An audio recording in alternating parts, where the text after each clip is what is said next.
Hey guys, this is Dennis, the founder of Think Hero. And I'm David Griffin, your resident comic book and video game guru. And this is our review of Vikings Season 2, Episode 2 and 3. Yeah, talking about invasion, and we're going to talk about treachery. So two key words, probably one of those two going to be happening in each of these episodes. Yeah, we finally get to see, in the third episode, we get to see Bjorn. Old Bjorn, big Bjorn. Yeah. His actor Alexander Ludwig, maybe some of you remember him from The Hunger Games, the first one. He was one of the big bullies, one of the really, supposedly good kids in the games.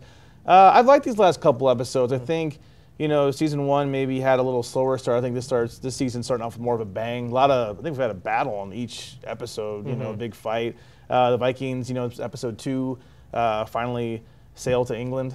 We get to see some of our first conversation with Athelstan again to see where he is now. Is he, I guess the question is he more Viking now, or is he still Christian? It takes place 4 years later. I mean, right off the bat, it's 4 years later. Big jump.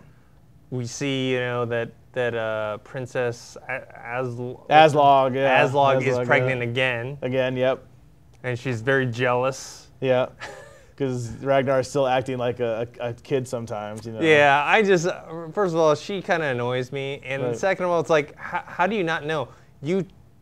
When you slept with him for the first time, he was cheating on his wife. Right, exactly, yeah. So you don't expect him to flirt with this young girl that comes by? I know, it's like, now that he's Jarl. Yeah, there's Jarl, yeah. I mean, it's too bad. I mean, and it's, going to the next episode, it's sad seeing Lagertha, getting slapped around. I mean, she's a shield maiden. I wanted her to kill that dude. I'm like, why don't you just kill that guy? She could kill him. I know, she's badass. And I wonder if he even knows that about her. And Bjorn, I think he wants to go off and live somewhere else. He wants to do his own thing. It's cool to see that he still misses his dad.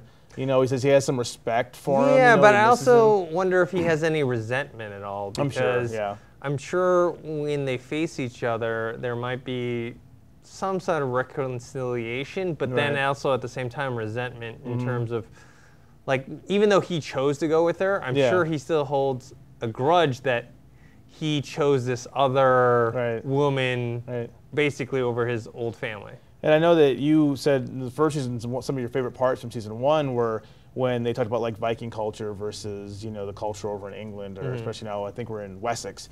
And I really liked the moments when Athelstan first meets his people, I guess, the monks. He meets the monks, and this priest gets tortured by King Horik, all these guys, Floki especially, who seems kind of wicked. He loves to do that kind of stuff. And, Athelstan, I guess, helps him out a little bit. He ends his life early. I don't know, man. It's been 4 years. I don't know if he could turn that.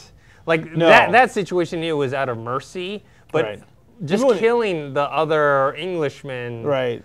You can see he felt bad about it. Yeah. But yeah, he's turned, and he keeps saying that he tells Floki that he worships Odin now, and Floki's like, I don't think I really believe you, and I don't think so either. I think he still does, have his faith and his belief, and still does. I don't think he wants to slaughter all of his people. No. And even it's interesting. What I love about the show is like Game of Thrones, there's the whole gray area, because even Ragnar likes a pillage, but he's not as dark and as maybe twisted as some of the other guys. Like he saw a little kid in the corner, and he threw the blanket over the kid while his, boys were raiding the area, because he knows that kid, I don't know if they'd kill him or her, but they might do something to him. And Ragnar didn't take, part in the torture either.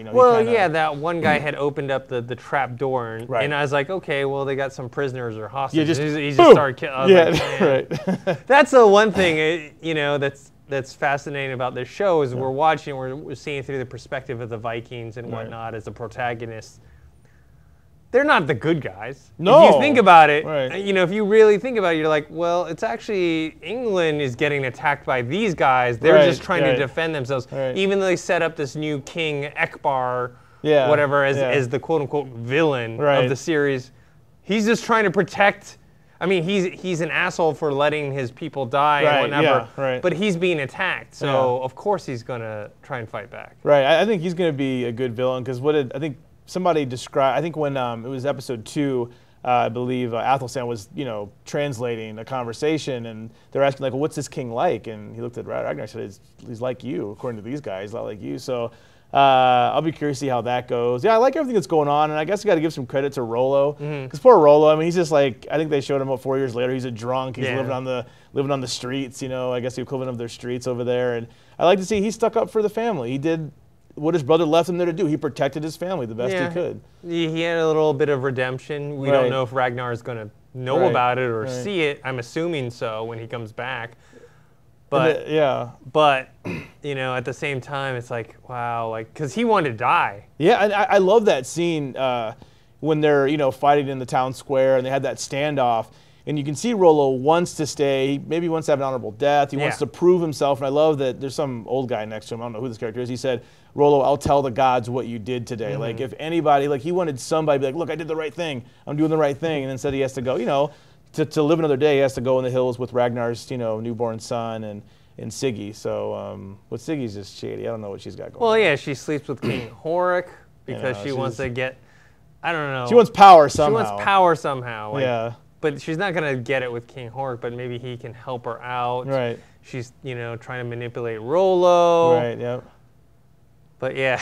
There's a lot. The show's, I know you were saying like you liked the shows that do a little more of the political maneuvering. This show's starting to get a little bigger. It is. It's slowly getting bigger. It's still not on the level of like a Spartacus or Game of Thrones in terms of that political maneuvering. But there is a little bit of that. You know, we have, what was that, Jarl Borg? Jarl Borg, yeah. Like with him getting the, I feel bad for him. I mean, in the sense of they made that agreement. He comes all the way over there, ready to go. He didn't really do anything wrong, yeah. And because Horik doesn't trust him, he can't go on the raids. And I thought the whole thing was supposed to bring them together. Right. And I like that they took that time to show Jarl Borg like at his place, like with his people, like he's got married again and having the conversation. And that was a fun moment. I mean, seeing him, you know, drink the wine and have that joke with like, oh, I didn't die, it's not poison. You know, that was, I mean, I like that they do give all the characters, you know, some good time, you know, on screen to you know, show what they can do. Because I always thought the casting they did a good job with casting. Yeah, and now he's come back to